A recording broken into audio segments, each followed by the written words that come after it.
kind of first introductory presser of the season, really getting to real football now. Very excited about this group. I think fall camp, we got what we wanted to accomplish. I think we became a team that's very physical, really focused on getting better in the trenches.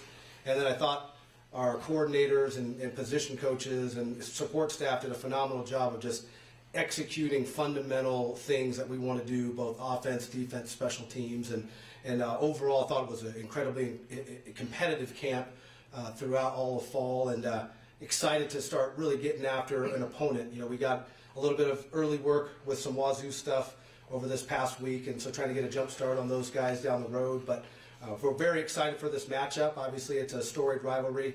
I think it goes back to like 1894. I think they played 93 times in that time, and so hopefully 94 comes out with the Vandals on top. But again, extremely happy to have you guys here and fired up about this season, and so I want to open it up for any questions you guys have. Yeah, I'll go first. What kind of energy can we expect to see from the Vandals coming up on Saturday? Is there any extra motivation? I mean, I don't think we're any more motivated for this game than any other. You know, we're excited to play this game because it's the opportunity we have. We really try to focus on 1 week at a time, one practice at a time, and so I know our guys, in terms of energy, the energy is going to be there. Right? We're excited to play our week 1 opponent, and it just happens to be we can sleep in our own beds for an away game. So I think that's pretty nice to do, but I don't know that there's extra motivation. I think our guys are always excited to play an FBS opponent, and again, getting to do that 8 miles down the road is not a bad deal. You have a bit of history with this. What do you remember about this game? What somebody asks you about this game, what do you tell them? Yeah, you know, obviously I've been at 3 programs, or well, really kind of 4 if you count out Idaho twice, but my last 4 stops as a coach have been places that kind of don't necessarily like those guys in Pullman, being at Washington, here at Idaho as an assistant. You know, I had Oregon State last year, and then obviously back here at the helm as the head coach for Idaho. So yeah, I mean, obviously in 2022 we played them, and was a good battle. That first game of Coach X era here at Idaho, and I expect nothing different from our guys. You know, they're going to come out ready to play, and I think they're excited for the opportunity to take on those guys down the road. Yeah, Coach, for you guys offensively, obviously, Brendan coordinator, Brendan quarterback, what really are you wanting to see from Wood in the offense, and what really have you seen through fall camp that Vandal fans can be excited about? Well, yeah, I think what you saw in fall camp is a group that has an identity, right? Our offensive line has taken a lot of pride in being the strong point of our offense. I know Nate as a party had mentioned that a couple, you know, over the last couple of years, it's kind of almost been like, it's kind of not very good, right? That's the unit that's holding us back a little bit, and I think it couldn't be far from the truth with this year's group. And so I think that's probably the thing that struck me the most in terms of where our offense is riding those guys up front. Those guys are a great group, hardworking guys, physical group. And then obviously our running back situation. I think we've got 3 of the best running backs in our conference. Eli Cummings and Art Williams have been phenomenal through fall camp. Nate Thomas will be ready to go come week 1. And so I think that group is really going to help us establish the run.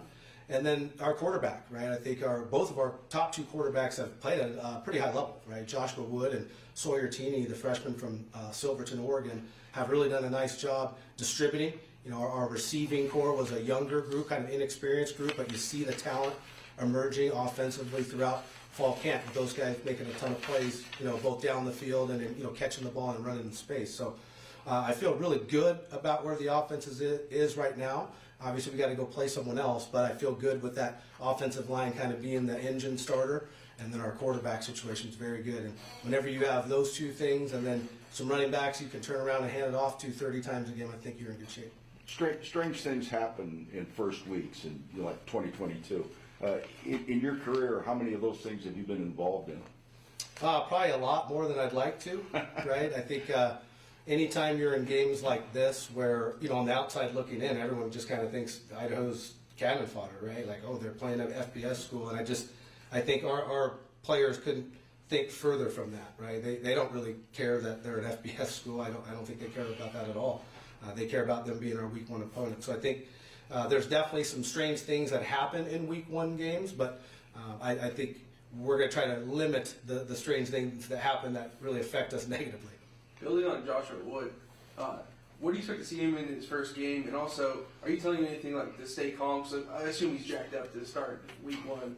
Are you saying anything to stay calm or anything else to say? Not really. Joshua's not really a guy that gets too high or low, right? He's a pretty even keel kid. When he throws a touchdown, he'll be excited and celebrate. When he throws an interception, he'll look to the sideline and see what he could have done better. So I haven't really talked much about hype or emotions with Joshua because I feel like he's a pretty even keel guy overall. The Cougs are about as new as you guys are. How tough is it to prepare for somebody like that? Yeah, it's tougher, right? Because you're really looking at schemes and you don't know for sure what they're going to do because it isn't the team that you're watching all summer necessarily. If you go and watch the Cougs, it's not the scheme, right? If you go and watch South Dakota State, it's not the dudes. And so I think it's always a challenge to see a brand new staff with brand new players. But I think they have the same challenge, right? So I think it'll be, from a leverage standpoint, I don't think there's much either way. But I think for us, we're just really focused on what we think that we're going to do or they're going to come out with and build a plan off of that and adjust accordingly. Is there anything you have to do differently from an offensive standpoint, considering Coach Rogers is so close with Coach Eck and Coach Linehan was under Coach Eck and Coach Slice? Are there any different calls, or is it like just an entirely new offense? No, I mean obviously there's familiarity with both sides. I know from our standpoint it goes the same way, right? I was in that Eck offense as an assistant and really know the kind of the ins and outs of what they do. So I've been able to help our defense in that same way. The other matchup, though, our offense with their defense, I think, they're going to know some stuff that's probably in our system because it's going to carry over. But I do think we've got a really good plan, and there's going to be plenty of stuff that they haven't seen. So I think you try to maximize what you think they're going to be in and try to take advantage of that. Adjust accordingly might be the key to this game. How comfortable do you feel with how agile your guys are, your staff and your players, in terms of being able to adjust on the fly? Well, I think with what they've been given, both offensively and defensively, they're well equipped for change. We do a lot of stuff on offense and we do a lot of stuff on defense, so there isn't a lot of looks they haven't seen. And I feel very confident in our coordinators and position coaches in terms of their adjustments. They will definitely see what we got going on and what we need to do differently, and I feel very confident they'll make the adjustments necessary to have some success. Living in the same area, do you have any kind of familiarity with Coach Rogers? You guys know each other at all? Ever spoke before? Yeah, we've spoken before. I don't know Coach Rogers well. Obviously, we have a lot of ties from the South Dakota State coaching tree, but we did get a chance to meet over the summer at Avery Showcase out in Tacoma, one of the big kind of satellite camps in the Northwest, and seems like a really good guy. Seems like a down-to-earth guy. We talked a little bit about doing stuff in the future, just kind of jointly with dates, with camps, pro days, things like that. So definitely a good neighbor to have, but there's no neighbors that are too friendly when it comes to week one. So, what's Saturday going to be like for you personally as this huge first step in a huge chapter of your life? I don't know. I can't really say now, right? I think going into it, you want to say that you'll be even keel because really it's just another football game. I mean, in the grand scheme of things, it's one game of the 12 we're guaranteed. But anytime you're doing the first time of anything, there's going to be some adjustments, right? It'll be a little bit surreal, I'm sure, at first. I'm sure there'll be a little bit of nerves, but once that ball's kicked, I mean, it's 120 yards field, that's 53.3 wide. I mean, it's the same anywhere you go, whether that's high school, whether you're playing in the big house at Michigan, it's really the same. So I think once that ball's kicked, it'll all be football from there. Have you done anything unique to convince your guys we can win this game? I don't think I have to do anything unique. I think they believe that already. They know that the work that they've been putting in matters. They've been competing at a high level with an offense and defense that I think will be one of the best in FCS football. So we feel like with our personnel, with our scheme, and with our we feel confident. I don't think it's convincing of anything. I think our guys will be very confident because of the work they put in. Obviously, this is a game that means a lot to both of these fan bases. What have you kind of tried to impart on some of your new guys in this program about, kind of the gravity of a game like this and what it would mean to Vandal fans if you guys were to go down there and beat them? Yeah, I think, we talked about the history earlier in the week, just kind of what this series looked like. It's been a lopsided series, obviously. I believe the last time the Vandals beat the Cougs was in 2000. They beat them back-to-back years, 99 and 2000. So we've talked a lot about that and just how much this rivalry means to both programs, but specifically us.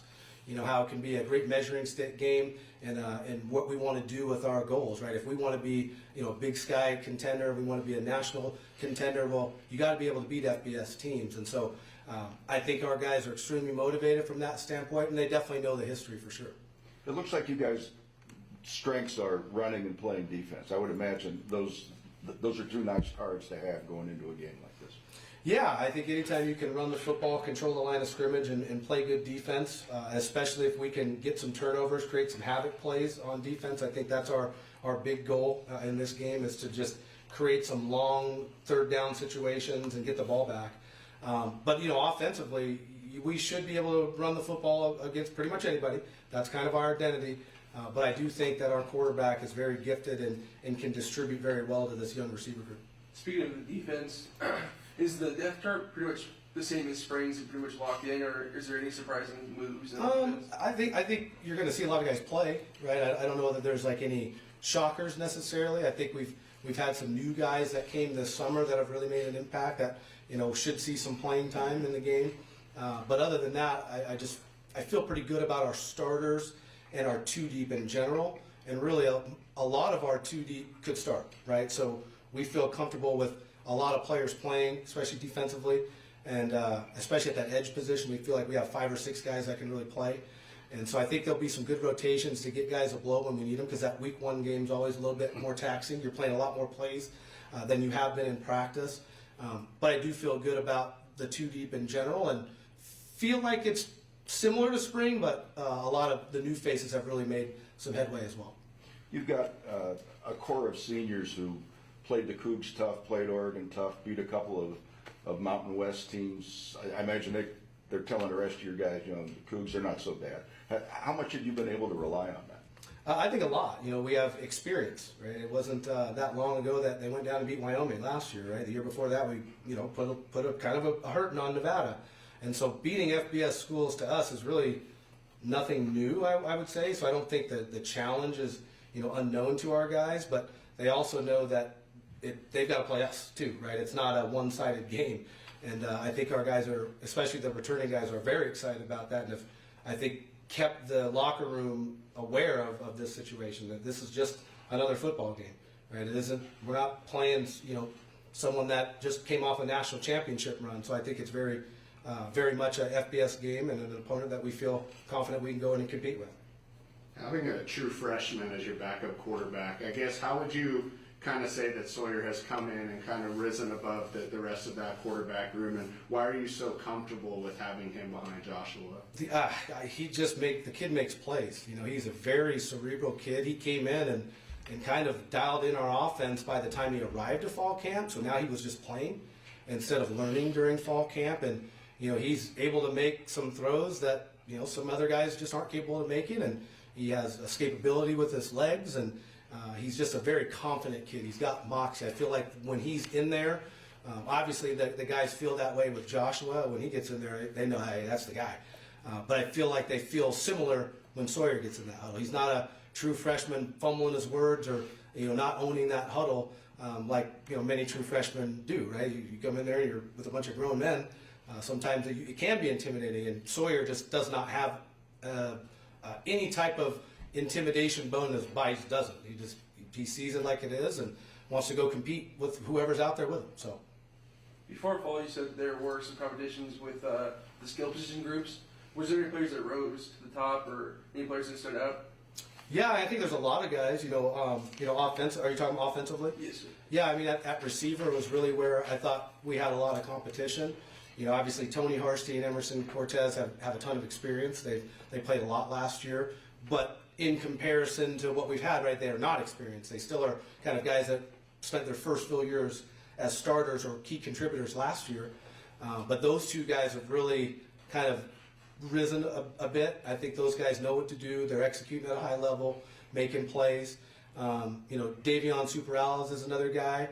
We have a true freshman, Nolan McWilliams, from Seattle, that I think is another guy that you could potentially see out there making plays at receiver. And then we got a bunch of other guys. You know, Noah West Bronco was a guy that played a little bit as a freshman last year. Trenton Swanson's another guy that's really stepped up in the receiver room. So I think we've got a deep room of guys that really care and want to get better every day. So whatever combination we put out there, I feel very confident in. Is your two deep healthy? Yeah, we're actually as healthy as you could be, I think, coming out of a fall camp, right? I think anytime you're in fall camp, you normally lose, 4 or 5 guys you weren't counting on losing. We really just haven't had that. We've been very healthy, especially up front on the offensive and defensive line. So I think anytime you can stay healthy throughout camp, right, it helps, right? Anytime you lose numbers, now guys are taking extended reps, and we really didn't have that situation this fall, fortunately. I think it's a testament to our strength coach, Jamal Cooper. He's done a phenomenal job.